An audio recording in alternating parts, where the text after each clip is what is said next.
வணக்கம், நான் உங்கள் Mr.GK. மனிதனோட உயிரை விட இந்த உலகத்தில் வேற எதுவும் மிகப்பெரிய பொருள் இல்லை அப்படின்னு நான் நம்புறேன். சக மனிதனோட உயிரை உங்களால் காப்பாற்ற முடிஞ்சதுன்னா அதை விட வாழ்நாள் சாதனை நீங்கள் செய்தது இந்த உலகத்தில் எதுவுமே இல்லை. சமீபத்தில் நடந்த ஒரு நிகழ்வை பற்றி நான் உங்கள்கிட்ட ஷேர் பண்ண விரும்புகிறேன். குறைந்த ஆள் நடமாட்டம் உள்ள ஒரு இடத்துல ஒருத்தர் போயிட்டு இருக்காரு. அப்போ பார்த்தீங்கன்னா கீழே ஒருத்தர் கிடக்கிறாரு. அவர் மயக்கமாக இருக்காரா, மூச்சு இருக்கா, இல்லை எதுவுமே அவருக்கு தெரியல. கிட்ட போய் தொட்டு பார்க்குறாரு, மூச்சு இருக்குது. ஆனால் அவர் ஏன் மயங்கி கிடக்கிறாரு, என்ன ஆச்சு, ஹார்ட் அட்டாக்கா, எதுவுமே அவருக்கு புரியல. ஸோ என்ன பண்ணுறாரு, அவர் ஃபோன் எடுக்கிறாரு. ஆனால் அவர் ஃபோனில் சுத்தமாக பேட்டரி டவுன் ஆஃப் ஆகி கிடக்கு.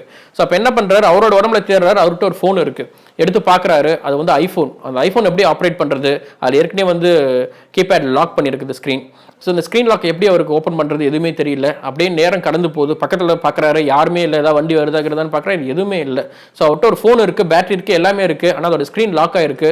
அது எப்படி கால் பண்ணுறதுன்னு தெரியல. அதுவும் எஸ்பெஷலி அது ஐஃபோன். இவர் ஒரு ஆண்ட்ராய்டு யூசர். ஸோ அது எப்படி பண்ணுறது, ஆப்ரேட் பண்ணுறது அப்படின்னு தெரியாமல் நேரம் கடந்து போகுது. சில நிமிடங்களில் அவரோட மூச்சு நின்று போகுது.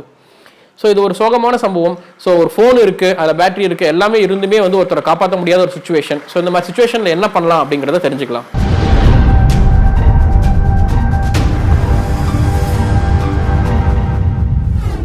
ஆண்ட்ராய்ட் ஃபோனில் பார்த்தீங்கன்னா செட்டிங்ஸில் லாக் ஸ்க்ரீன் அப்படிங்கிற ஆப்ஷனுக்குள்ளே போனீங்கன்னா ஓனர் இன்ஃபோ அப்படின்னு ஒன்று இருக்கும். அந்த ஓனர் இன்ஃபோவில் போயிட்டு நீங்கள் உங்களுடைய எமர்ஜென்சி காலத்துக்கு யாராலும் கூப்பிடலாம் அப்படின்னு சொல்லிட்டு ஒரு நம்பரை நீங்கள் லிஸ்ட் அவுட் பண்ண முடியும். உங்கள் அம்மா இல்லை அப்பா இல்லை ஒய்ஃப் இல்லை பசங்க யாரோடைய பேர் நீங்கள் அதில் கொடுத்து வச்சுக்கலாம். ஸோ ஐ திங்க் ஒரு 10 நம்பர் வரைக்கும் நீங்கள் கொடுக்கலாம் அப்படின்னு நினைக்கிறேன். ஸோ அப்போ எமர்ஜென்சி சுச்சுவேஷனில் உங்களோட ஃபோன் கீழே இருந்தால் ஆட்டோமேட்டிக்காக ஃபோன் லாக் ஆகிருந்தாலும் பார்த்தீங்கன்னா ஓனர் இன்ஃபோ மேலே டிஸ்பிளே ஆகும். ஸோ எமர்ஜென்சிக்கு நீங்கள் இந்த நம்பரெல்லாம் கால் பண்ணலாம் அப்படின்னு இருக்கும். அதே ஐஃபோனுக்கு வருவோம்.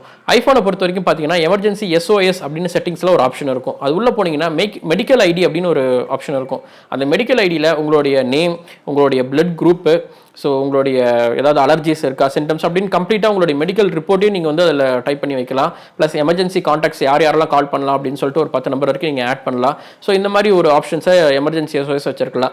ஐஃபோனை பொறுத்த வரைக்கும் நீங்கள் இங்கே யாராவது கீழே விழுந்திருக்காங்க, பக்கத்தில் ஐஃபோன் இருக்குது அப்படின்னு பார்த்தீங்கன்னா ஜஸ்ட் எடுத்து பவர் பட்டனை ஒரு 3 தடவை ப்ரெஸ் பண்ணுங்கள், அது போதும். பவர் பட்டனை நீங்கள் 3 தடவை ப்ரெஸ் பண்ணாலே எமர்ஜென்சி SOS ஆக்டிவேட் ஆகி ஆட்டோமேட்டிக்காக எமர்ஜென்சி நம்பருக்கு கான்டாக்ட் கால் போகும். எமர்ஜென்சி அவங்கள காண்டாக்ட் பண்ண முடியலன்னா ஆட்டோமேட்டிக்காக அந்த எமர்ஜென்சி காண்டாக்டில் இருக்க எல்லாருக்குமே ஒரு SMS போகும். உங்களுடைய லொக்கேஷன் எங்கே இருக்கீங்க அப்படிங்கிறத ஷேர் ஆகும். ஸோ இந்த மாதிரி விஷயம்லாம் ஐஃபோனில் இருக்குது. ஸோ ஐஃபோன் பக்கத்தில் இருக்குது அப்படின்னா நீங்கள் அதை ஆப்ரேட் பண்ண தெரியல, கீபேட் லாக் ஆயிருந்தாலும் ஜஸ்ட் 3 டைம்ஸ் ப்ரெஸ் பண்ணால் போதும். சில பேர் அது 5 டைம்ஸ் அப்படின்னு கூட செட்டிங்ஸில் வச்சிருக்கலாம். ஸோ 3 or 5 டைம்ஸ் அந்த பவர் பட்டன் நீங்கள் ப்ரெஸ் பண்ணிங்கன்னா ஆட்டோமேட்டிக்காக அங்கே இருக்க எமர்ஜென்சியில் காண்டாக்ட்ஸ்க்கு அது போகும். ஸோ நீங்கள் எப்போ ஃபோன் வாங்கினாலுமே அது ஆண்ட்ராய்ட் ஃபோனாக இருக்கட்டும், ஐஃபோனாக இருக்கட்டும், உங்களுடைய எமர்ஜென்சி டீட்டெயில்ஸ் எப்பவுமே ஃபில் பண்ணி வைங்க. அது ரொம்ப முக்கியம். சில டைமில் அது உங்கள் உயிரை கூட காப்பாற்றுற அளவுக்கு வேல்யூபிளான விஷயம். இந்த சின்ன விஷயத்தை கூட ஷேர் பண்ணணும் அப்படின்னு நினைக்கிறேன். ஸோ நிறைய பேர் ஃபோன் வச்சிருந்தீங்கன்னா உடனடியாக நீங்கள் செய்ய வேண்டியது உங்களுடைய எமர்ஜென்சி காண்டாக்ட் டீட்டெயில்ஸை அப்டேட் பண்ணுங்கள். முடிஞ்ச வரைக்கும் உங்கள் ஃப்ரெண்ட்ஸ்க்கு இதை ஷேர் பண்ணுங்கள். நன்றி.